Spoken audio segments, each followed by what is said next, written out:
Hi, Growth Mindset Gang. I am so excited because we have a fantastic guest with us today, Miss Cindy Brockway, and we're going to be talking about all things with productivity. And so, Cindy, do you want to introduce yourself to the Growth Mindset Gang? Yes, absolutely. Thank you so much for letting me be here. Of course. I like being part of the gang. Yeah. I am Cindy Brockway, like you said, and my background is in education. 35 plus years in special education. Mhm. So that's where I come from.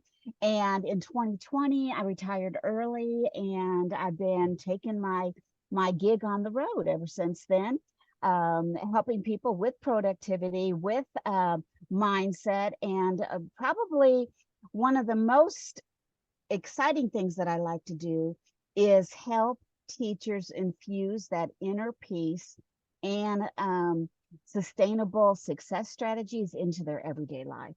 Mhm. So that's kind of where I'm at this stage of the game.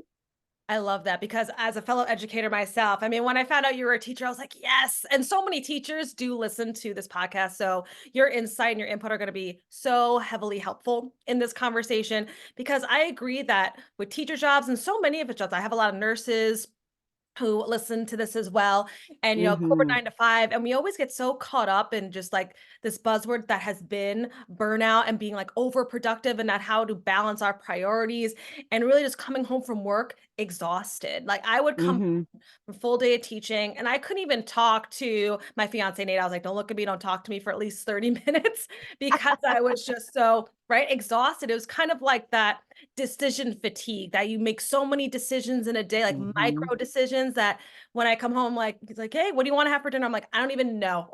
I'm like Yeah. done making decisions. So, why do you think people are struggling so much with productivity now? Well, I think because there's different takes on this, Hmm. but pre-COVID and Right. post-COVID, Hmm. as far as productivity, because a lot of us did not really understand the value of peace and quiet Hmm. until we were forced into it. Hmm. And I mean, I've heard that so many times. I don't know about you, but people, that is one of the biggest things that people gained out of that lockdown, even though it was, quite traumatic for a lot of people, Hmm. was the ability to slow down. Hmm. And I think anyone that is in a caregiving profession, Hmm. um, we feel like we are responsible for their success. Hmm. Whether you're a nurse, whether you're a teacher, a doctor, a counselor, you kind of feel responsible. And if you're a high achiever, which I am, I'm a Oh, high yes, same achiever, here. The and growth I mindset am, thing, they're very high achievers. Yes. yes, and I am, I had I guess, a performance-based mindset. Hmm. So when you are in that performance-based mindset, especially in the beginning of your career, Hmm. you start into a pattern of overachieving. Hmm. It feels good. You are making a huge difference because when you, especially, from my background in education, when you get into a school and they see somebody like new meat, when you come Hmm. in and you're working your tail off and you're innovative and everybody's so excited, well, then you sort of feel like you have to keep that up. Hmm. And so, and we have an idea that productivity is all about action, and it's not really Hmm. thinking about balanced productivity. Hmm. So that's where I feel the gap comes in. For me, is where it came in. I didn't have that balance in productivity Hmm. as far as the inner balance with the outer balance. And that's where I got stuck for a few years. And that's why I'm doing what I do now. I love that because I totally agree with you where there is this kind of like pre and post COVID productivity, how to approach it. Because, yeah, I agree that when I started my teaching career as well, I jumped into it all gun ho. I'm like, I'm going to change the world. Give me 20 things to do. You know what I'm saying? Like, again, the fresh me, and I was 23. Like, I started like fresh out the gate from college, and they're like, oh, she has all these new ideas, a lot of technology things that I knew coming in. And so I agree that you wanted to meet that level, get that expectation, get the praise of, oh, you're doing so well. But then I heavily, productivity wise, also tied my identity to my job. Mhm. So then my worth was then linked to my productivity at my job. So when I felt like I wasn't being successful as a teacher, that came back with me, oh, I'm not being successful as a As a person. person, yeah. Yep. And so then that's Yeah. kind of where that disbalance, comes in. And then with 2020, with the pandemic where we had to stay home and we did remote teaching, I mean, that was just an insane time for so many Mhm. reasons. But I agree with you that we realized to slow down and the importance of slowing down because we had so much free time. Because at least for me, I didn't have to have the commute to work. I didn't have the hour and a half commute into the city. Yeah. Remote taught, and then I was just home, so I had a lot of free time to kind of gather my thoughts, and what I found that was linked to my productivity imbalance was I took things too seriously, and I took my performance so seriously Mhm, because of that mhm. high achieving, people pleaser vibes. I know a lot of teachers and also just caregiver occupations, like you said, in general, are heavily, heavily connected with. And so then what the pandemic taught me was that you don't have to take everything so seriously and that you do the best you can with the day that you have. And then there's always tomorrow. You don't have to get everything done. And the world's not going to end if you don't get everything done on the to do list that you had for that day. And it's Right. kind of that game of finding the balance between, yes, I need to get this work done and be productive, but also relaxing and enjoying life is productive as well. So, Yes. do you have any advice for people who are listening that are trying to find that balance between, yes, be productive, but rest is productive as well? Well, I think the advice is to try to start infusing that a little at a time. Mhm. I think where I went wrong Uh-huh. in a couple of different scenarios over the years when I was Mhm. in a situation where I was the one, that they always asked because I only lived 5 minutes from the school. Mhm. So let's always ask Cindy to do, fill in the after school program and fill in here and fill in there. And it got to be too much. Mhm. And so what I did is I just went in and I tried to put a stop to it. Well, then that upset everybody. Mhm. So I think what we want to do, well, I know what we want to do is we want to start putting in place right now small action steps that's going to get us to where we are because it is difficult Mhm. in whatever field you're in for you to all of a sudden put the brakes on and Mhm. say, I'm not performing for you anymore.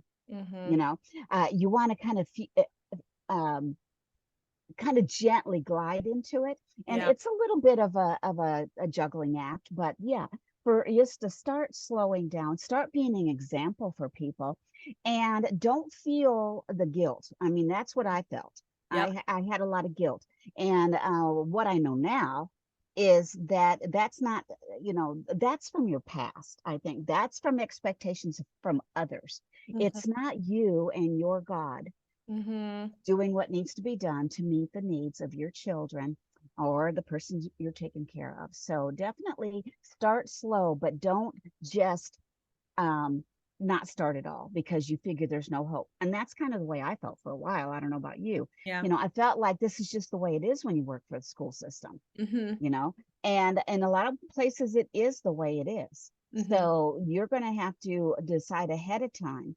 where your boundaries are going to lie when it comes to, doing and going 24/7 like, they expect you to do, especially if you're on a salary and, Mhm.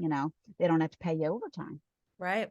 Exactly. And the speaking of overtime, it was so funny when I first started teaching, I was doing a lot of outside of work stuff, like doing the lesson plan Oh at yeah. home, grading at home. And my dad, and he works, he's a 9 to 5 corporate his whole life. And he asked me, he goes, for all the hours that you spend outside the classroom, like making your lesson plans and grading all these things, do you get paid overtime for that, right? And I actually like laughed out loud at him. I was like, yeah, you think I get paid for this? No, I do not. And, he was laughing too, but he was like, "That's actually kind of insane that you do so much work outside of the classroom." And in Yeah. my brain, my response was like, "Well, that's just the job." Right. And so, Hmm. because that's what we were taught, that's just the job.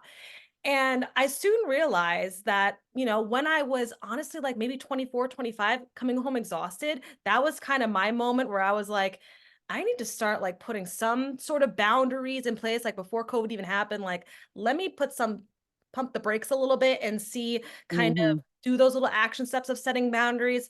So one of the first things of setting boundaries that I did, where I didn't even have to talk to people about the boundaries, was when it's contract hour time, when it's time to go, it's time to go. You don't have an after school activity, get out. Get out of the building, Yeah. go somewhere else, go home and leave at your contracted hours. That was one of the biggest steps that I took, 'cause I would stay and I was like, "Well, I'm more productive here because 'cause I'm at work and everything's around me and I could just go home Right. there."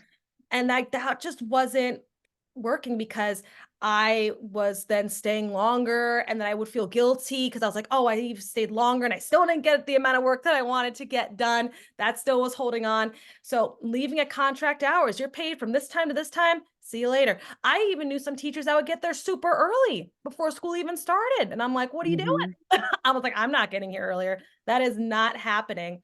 And so that kind of helped me realize to prioritize my to-do list at work. This is what I need to get done today at work because I'm leaving. When it's 2:20, I'm out of here. So what am I going to get done at 2:20? So kind of setting my own personal boundary and then making like a prioritized, list of Yes. I need to get done for that day was those kind of small, easy steps because I didn't have to talk to anybody yet.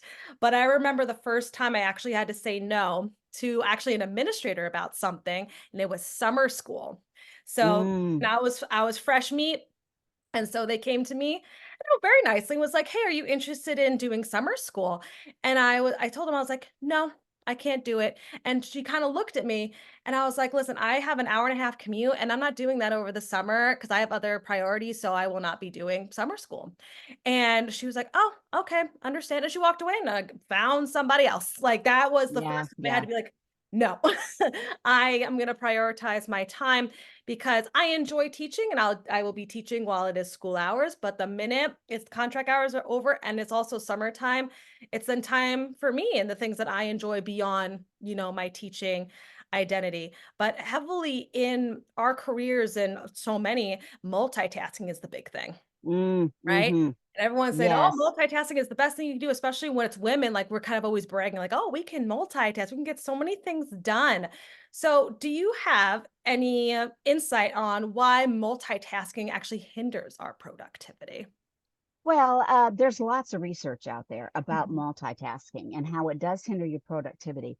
And it actually makes you a little, it keeps you off balance mhm, because you are going from one task to another. And then when you get back, you got to think, okay, now where was I on that? And then you lose your mhm, train of thought.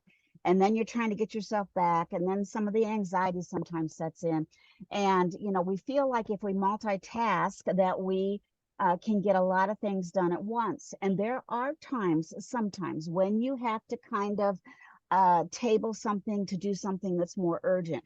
But in general, if you can block your time out mhm, and stick with one task, you are going to be more productive because you are not shifting gears all the time. mhm, That is where the frustration and the anxiety comes in, I think, is yeah, constantly shifting gears. And then you think you don't have enough time to get anything done. No, that's because you've got too many things going, too mhm, many irons in the fire, like they used to yeah, say, or mhm, you're burning the candle at both ends. mhm, And especially, when you brought up that after school business or the summer school business, I worked in a small schools system in North Carolina the last 5 years of my career. And well, probably 10 years, 5 years at a charter school. But at mhm. the other school, you know what they wanted us teachers to do? Every one of the teachers, they wanted us to get our bus driver's license. No. Yes. Why? And I said, absolutely not. I That know. is where I draw the line because Mhm. they had a hard time finding bus drivers because we're a small town. Yep. And they wanted to be able to call you up at 4:30 in the morning and, go pick up all the kids, then go in and teach, and then take the kids home and Mhm, then maybe go home. Yeah. So, but, sometimes you have to do those things. But at the same time, you may notice, or people that are listening to this, that you are the one that they're asking a lot mhm, to do these things mhm. because you don't push back. And Right. I don't mean push back in a Like a haughty confrontational way, yeah. in a confrontational way. I mean, just standing firm. Mhm, Standing firm and not feeling guilty, knowing ahead of time what you're going to say to someone if there is someone in your school or in your organization that is constantly trying to pull more out of you. Have a script ready, to mhm, share with them that is gentle and kind but firm. mhm, Because that multitasking, it doesn't serve anybody well. It's good for short term, and there are times for it.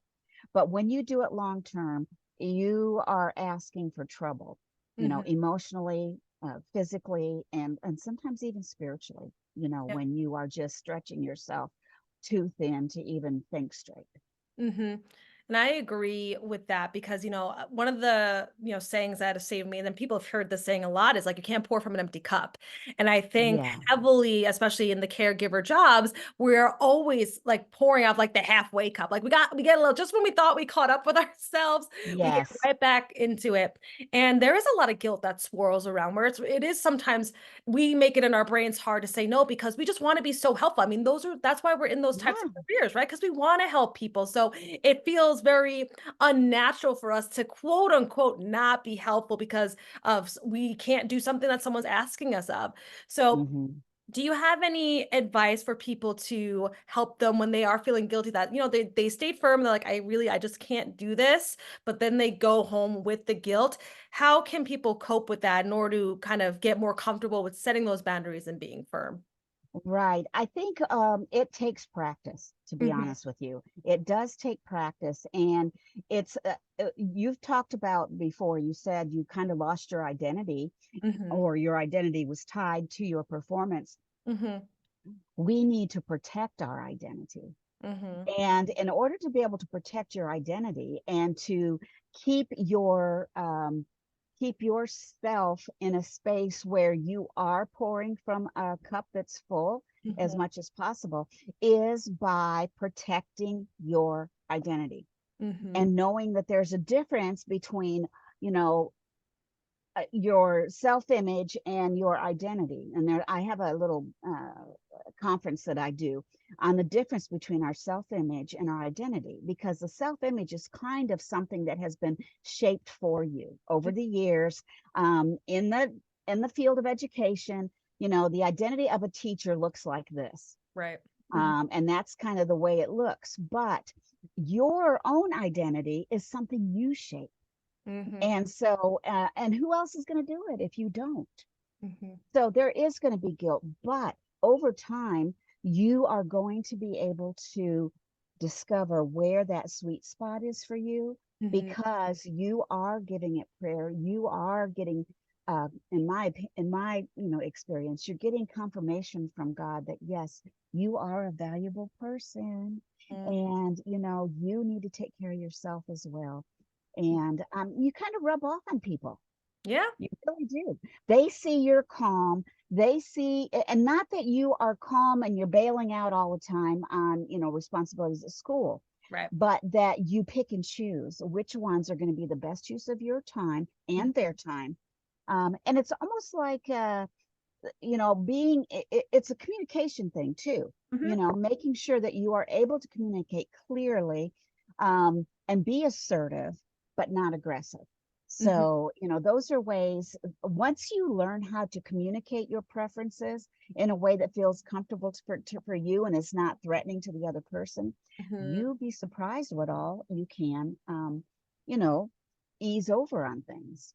Yeah, and I agree that I like that you said to practice before like having the conversation with someone because I think if you just kind of go into it, a lot of emotion goes with you. So it could become, quote unquote, maybe aggressive or it didn't turn out the way you want. A lot of emotions was internal. And when you're kind of in that emotional state, when you're trying to have a boundary set up, it kind of Yeah. leads you astray sometimes because then you don't stand your ground and Yes. stay firm. But when you go into a conversation like this is the goal of the conversation I want to have. This is kind of the script I came up with and staying calm and being, assertive with what you want, being very clear with what you want. That's the thing. I think the clarity of this is the boundary and this is what I'm able to do. This is how I'm able to use my time effectively. If you need to have a conversation with someone that's kind of putting too much on you, then it's such a freeing feeling when you do that, because once you do it once, it's a little addictive because 'cause you're like, "Oh, I can do this all the time." When I know Yeah. to set the boundaries, once you do it once, you're like, "Oh, that actually wasn't so bad." Because I think we create this story that's gonna be like this such a bad thing that we're doing, but when you actually just have a calm conversation with whoever you need to have it with, a lot of people are more understanding than you really think that they are, because they all they do is ask so many things of you, and so you just assume that's the relationship that you have with that person, right? They have Mhm. demands for you and you meet those demands. But when you come at them with a very reasonable explanation of I'm just time management, I cannot do it, and but you're usually reliable, people are very understanding. But Yes. when you come into the with a very emotional state and your emotions get ahead of you, that's when sometimes you can lose the credibility of the point you're trying to get across or the boundary you're trying to set up. So definitely take Absolutely, some time. Allie. Go in front of the mirror. I've done it. Go in front of the mirror, practice, write out what you want to say. And, most of the time people are reasonable. And if they're not, and they're still asking a lot of you, then it's time to maybe pivot and reassess. Do I need to talk to maybe somebody else? Is there Mhm. another conversation we need to have, like a part two? Cross that bridge when you get to it, but just go Yeah. in with the conversation of, "Here's the goal." It might not work out the way that you want, doesn't mean you didn't do a good job or you're not good at setting boundaries, but you cross that bridge when you get there. And so Yeah. once you start putting up those boundaries, it is a very freeing feeling. It was actually really funny. I had to help one of my friends learn how to say no at my Mhm. job. 'Cause she was the yes woman. She's a kind-hearted soul. She's an amazing person, amazing teacher. And I would be walking out of school with her and then be like, "Oh, wait, can you do this for me tomorrow?" And she'd be like, "Yeah, yeah, that's fine. I can do it." And I remember one day I looked at her and I was like, "Why can't you just say no?" Like, I was getting tired of the constant, like, saying yes. And I was like, "Why don't you just say no? You always have so much on your plate." And she was like, "Oh, I don't wanna disappoint anybody," is always, Yeah. like, what someone says. And I told her, I was like, "You're not gonna be a disappointment. You already do so much, but you're only one person. Let someone else do it for you. You're still a great person, even if you can't do everything someone asks of you." And she, kind of was like, "Oh, okay." And I've noticed that throughout the year, she has gotten better at, saying no, and because she's just so enthusiastic, which is fine. But putting those boundaries, because she would burn herself out sometimes, and I'd be like, "Girl, you gotta you gotta say no. You're still a good teacher and a good person, even if you can't do everything that they put on the plate, for you." So Yeah. Yep. I kind of want to now switch a little bit, because talking about being productive in the, checking off your priority list side, but then there's another side to being productive that people don't really always talk about, which is the restful side and being very productive in a way when you have your free time. Mhm. Productivity meaning recharging in a way so you're ready to go when productivity needs to happen. So, do you have any advice for people to take advantage of their free time and do like a productive rest? Do you have any activities that people can do to Well, recharge? right. And what I call them are kind of intentional diversions Mhm. and doing things that divert your attention to something more calm, more relaxing, more fulfilling, personally fulfilling, not professionally, because there's a lot of cool things you could do professionally. Mhm. But wrapping your brain around those personal things that you can do that support you and that maybe even are multifaceted Mhm. because certain things you can do on your own time that are very productive is just breathing Mhm. and eating healthy and doing some things where you are focusing on your whole body, Mhm. your mind, your relationships, your own physical body, and then your circumstances, around the house, around the neighborhood, in the community. So we got to realize that, like you said, there's the professional boundaries, but then those personal boundaries are for you to be able to just learn to turn it off for a little bit. Mhm. Um, and uh, I've known people who literally put it on their calendar to get up and walk, to take a drink, to, do different things so that they don't get caught in just kind of treading water. Mhm. That's what I call it. You tread water and you're so familiar with the routine that you've had Mhm. that when you have an opportunity to unwind, you're still feeling like you need to keep doing something. Mhm. You feel like you're not being productive, like you mentioned, but downtime is also very productive. And so that's a good thing to do. It really depends on you and the individual person. I have a few virtual Mm. things that I like to attend. There's like a self-expansion circle that I attend once a week, and we do a little bit of meditation and breathing and things. And it's just solely focused on me and my body, my Mhm. physical being. And so there's things you can do like that.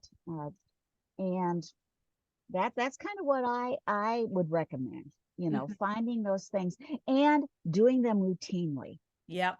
Mhm. So, waiting till the weekend to put in, drink your favorite tea and to, read your favorite book and all that stuff. Maybe if you had a recharge routine that you could implement pieces of it throughout the week Mhm. so that you're not, dying waiting to get to that weekend Mhm. or to spring break or to winter break. I mean, that's kind of the way I was, toward Mhm. the end when I was getting a lot of burnout was coming Yeah. in. Just I just couldn't wait until I could walk out that door.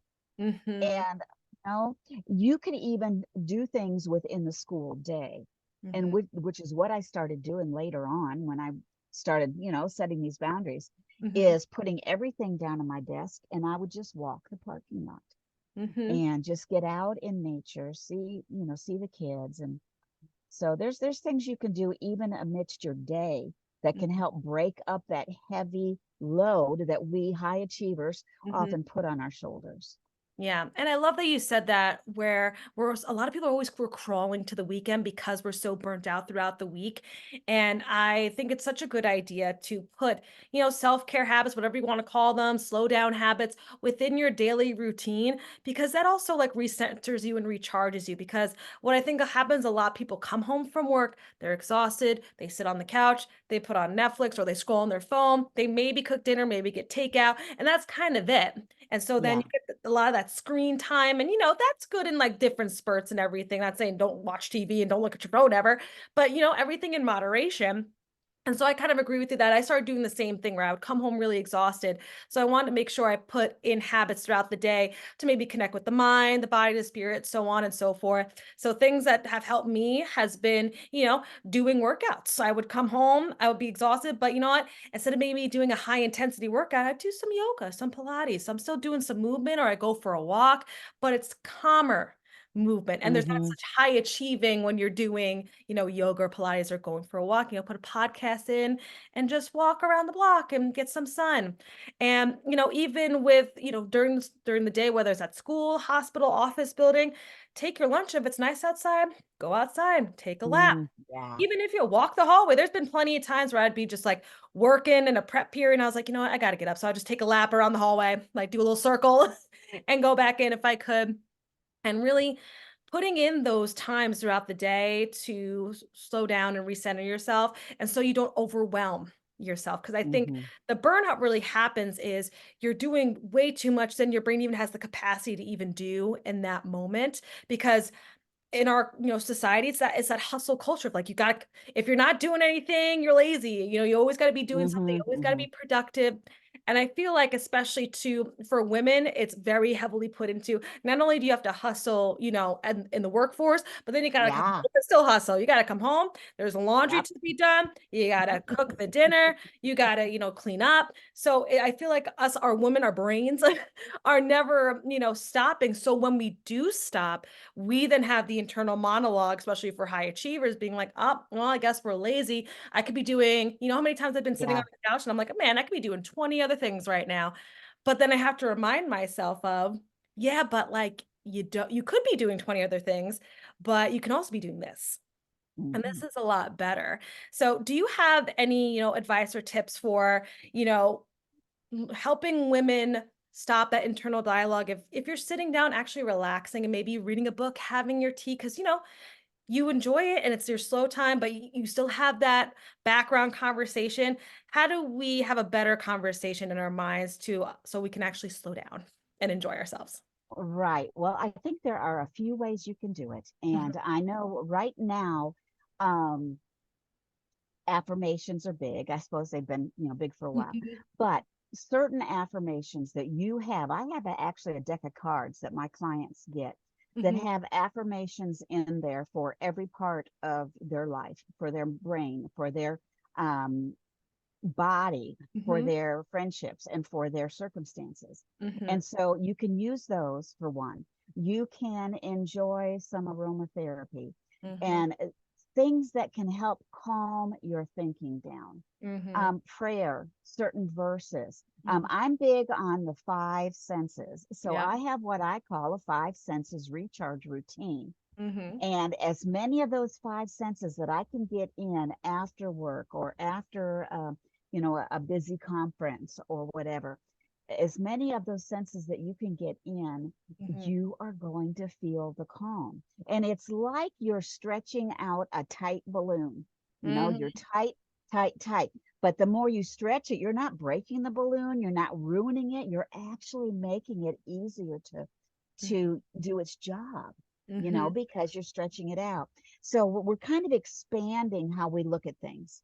So when one of the key things for me mhm, is immediately write down those thoughts that you're thinking that are giving you pangs of guilt. Write it down, and then on the other side, flip it.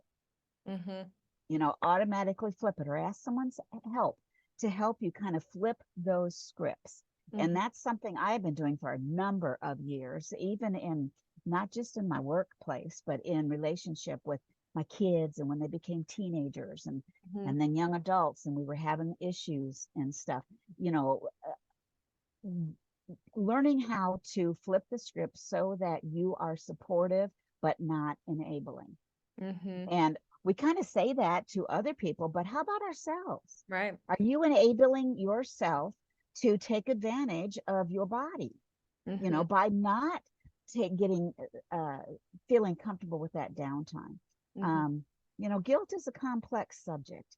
mhm, And I do a lot of journaling. I have guided journaling um, things that I share with people that walk them through some prompts when it comes to guilt or grief or different things like that. And sometimes just writing it out, it mhm, just kind of pulls that guilt right out of you because you're pouring your heart out, and then you realize how comforting it is to kind of mhm, stretch the way you used to think, expand it mhm, so that it includes those self-affirming actions and verbiage, sort of like retraining or reframing the circumstance. You can't change the circumstance mhm. necessarily, but you can reframe it in your mind, and that's going to make a big difference. Yeah. And I think affirmations, especially journaling, anything with words, because I feel like women are heavily in our brains, our heads, our minds a whole lot.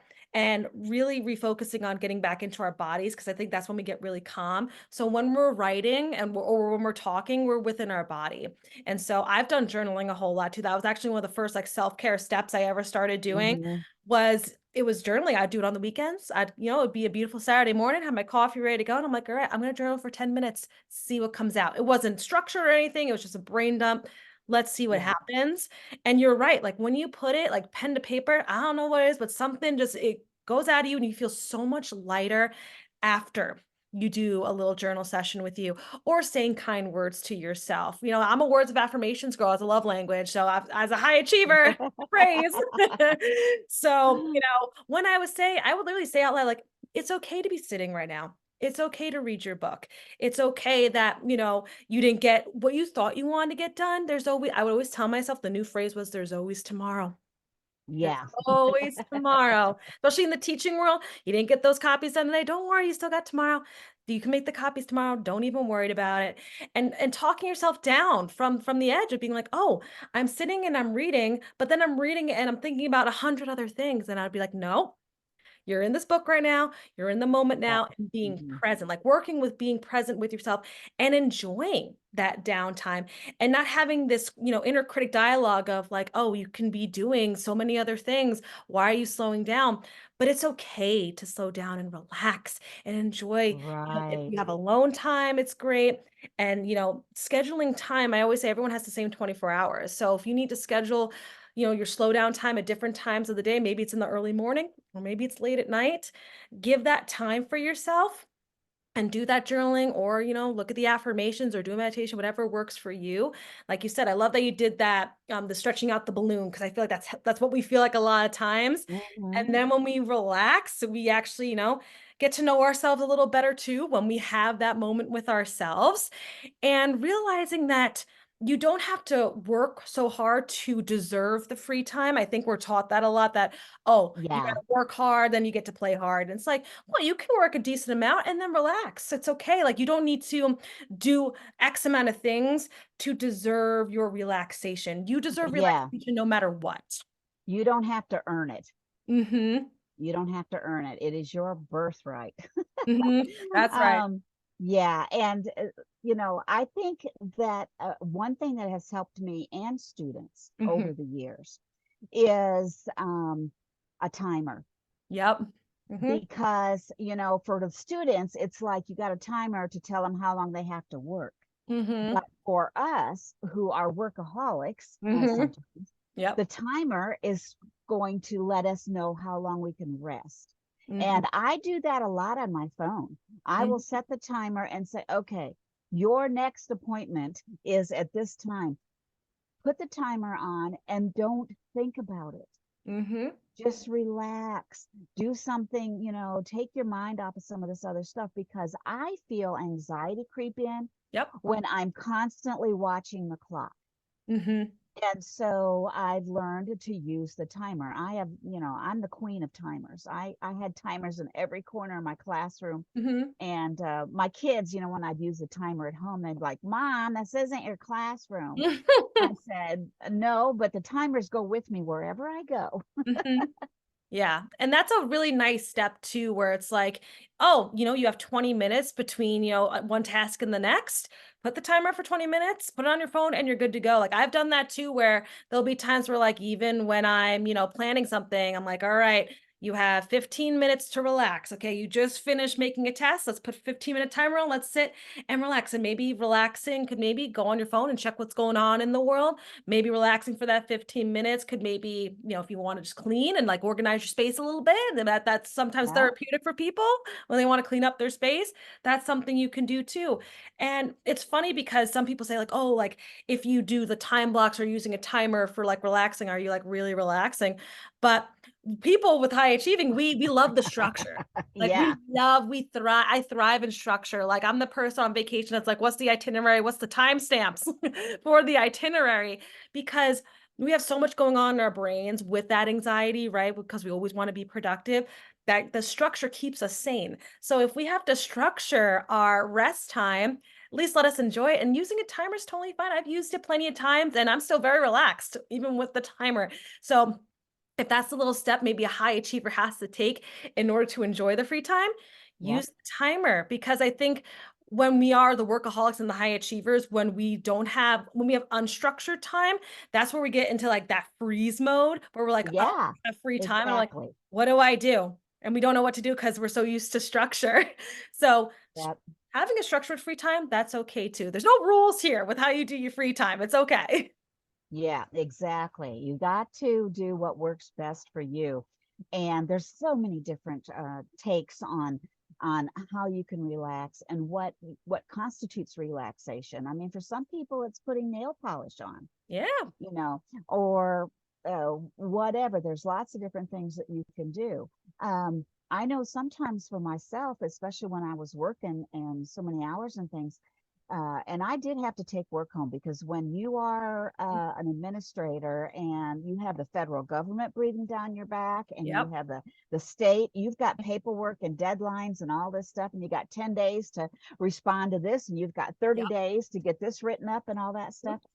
I would just walk outside, stand on the deck, and just close my eyes and kind of um, drink in the outdoors, Yeah. Mhm. because I would have to clear my mind. Mhm. And like you said, there's always tomorrow. Sometimes when there's paperwork, there's not always tomorrow, Mhm. but you can clear your mind every so often so that that angst doesn't keep Yeah. building. Mhm. That's the way I survive when I'm in a situation where it's pretty much deadline based. Yep. You Mhm. know, you give yourself time to breathe, to walk away for a few minutes instead of just getting more and more frustrated. And then you start making mistakes. At least that's Yeah. what I do. Same. Mhm. So, with the timer for me, it gives me, it's a release because I know that if I set that timer, I don't even have to think about it anymore. That's right. Whatever's happening when that timer goes off, I Mhm. let it go, and then I can really open up to just chilling and relaxing and letting go. And then when the timer comes on, okay, back to work. And that Mhm. that works for me. Yeah. And I agree with the same thing where like when we talk about, oh, there's always tomorrow, but then there's times where there are deadlines. It's all about too with prioritizing the workload. So if you have that deadline, that's for that day, and you have, the 5 things you got to get done that day, and here's the deadline. All right, how am I going to prioritize my work so I can get it done within that time? So then it doesn't feel like an overload. I feel like when people make to-do lists, they have like 10 things, and I'm like, there's no way you can get 10 things done in a day. Like Right. so maybe make it 5, maybe make it 3. So that way you're able to be like, okay, these are the top 3 things I need to get done today, especially this paperwork, right? Because this is due at the end of the workday, right? End of day notice. That's what I have to really get done today. And the other 2 are maybe bonuses that I can maybe get done. And then the next day, here's the new list. And so that way you don't feel like you are like always falling behind. I feel like, especially when we're high achievers, we feel like we're always falling behind, but in reality, we're actually like 10 stesteps ahead of people. I know. But in our brains, we're like, "Oh, Exactly. I'm so behind," but everyone's like, "That's due in 2 weeks. What are you talking about?" Yeah. Because we're so Yeah. ahead of the game. And so Yeah. just realizing that prioritizing your time, the way you spend your time, being efficient, whether you're being productive in work or productive in rest and play, that it's okay to have that nice balance. And you're still a great person when you're resting. You're still a great person when you're productive, and you're still achieving something in Yeah. this Yes. time. So, do you Yes. have any last pieces of advice for our high achievers today before we close out? Yes. I would say that when you feel even the hint of your vibrancy and Mhm, your peace, mhm, like, evaporating, that's when you start making a difference. That's when you start putting some of these things into place that we've talked about, mhm, at the very beginning. mhm, There's chains of behavior.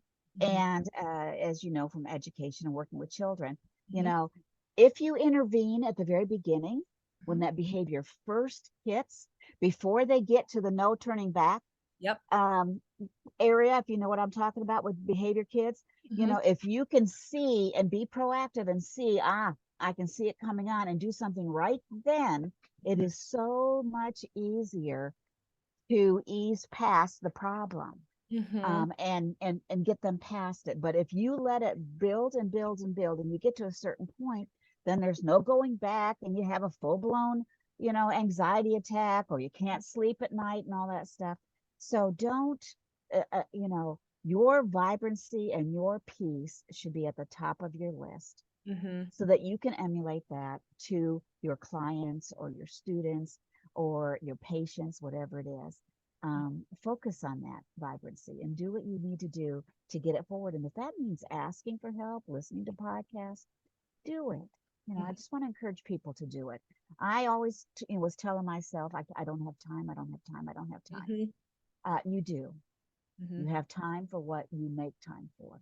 Exactly. That's beautiful, Sydney. And I agree with you saying that doing, those things in a proactive way, more like the preventative care, if you will, like Yes. get it at the start. So that way, like you said, you don't have to go down the spiral.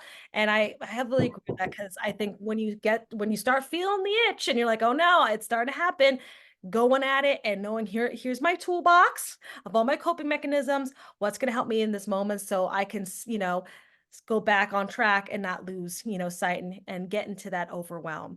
So, I mean, Cindy, thank you so much for coming on the podcast today and chit chatting with us. Where can people find you, follow you, all those great things? Well, they can definitely find me on social media. I'm on Facebook, and I'm on Instagram and LinkedIn. So I'm on those three under Cindy Brockway. And I also have a Facebook community if people are interested, Essentials for Peace and Balance. I've had it for quite a few years. That is where I spend a lot of my time.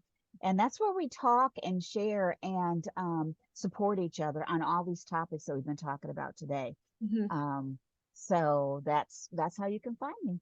Love it. And again, thank you so much, Cindy, for coming on and Thank sharing your expertise you. with us today. All righty. Bye bye, everyone.